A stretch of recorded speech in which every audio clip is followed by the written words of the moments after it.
Tacreal City Legal Officer Judge Jesus Carbon kaya ito na efekto na kaso dal mga MNLF and Vuelto na Zamboanga Siege si hindi ay aresta kundi ila lider si Nur Misuari.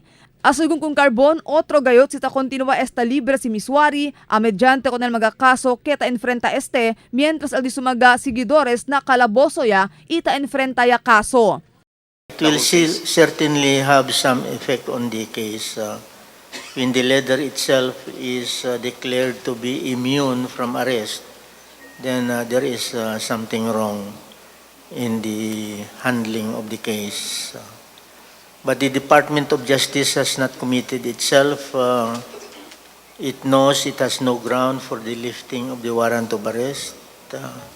That is why the warrant of arrest is not lifted. And there was this advisor of Ms. Wari who said that Ms. Wari cannot just come out in the open because she can be subject to citizen's arrest. Pero asugon kung Carbon, nuay ko sa pode ase el gobyerno lokal si gusto del Presidente Rodrigo Duterte para no manda aresta kun Misuari. Mas que tene sigun basehan para planta kaso kun Duterte sobre con este asunto, hindi siyempre este ay materializa. Hindi sigun pode planta kaso kontra kun Duterte mientras este pa el Presidente del país. We are downhearted by that. President himself says do not arrest the number one accused in these cases, but he is the president. He cannot be charged during the 6-year term for anything. We don't know after his term.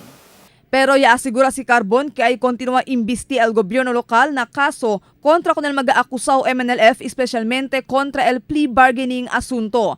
Man 3 años ya mañana desde ya ocurri el Zamboanga Siege. Man 3 años ya también desde ya planta kaso el gobierno lokal con el mag-MNLF quien envuelto na atake. Pero hasta ahora, tali pa siyempre na pre-trial el estado del caso. Asungo con el alcalde Maria Isabel Climoco Salazar, bien matarda el andanza de justicia aquí na país. Marifita Mayo, Dateline Zamboanga.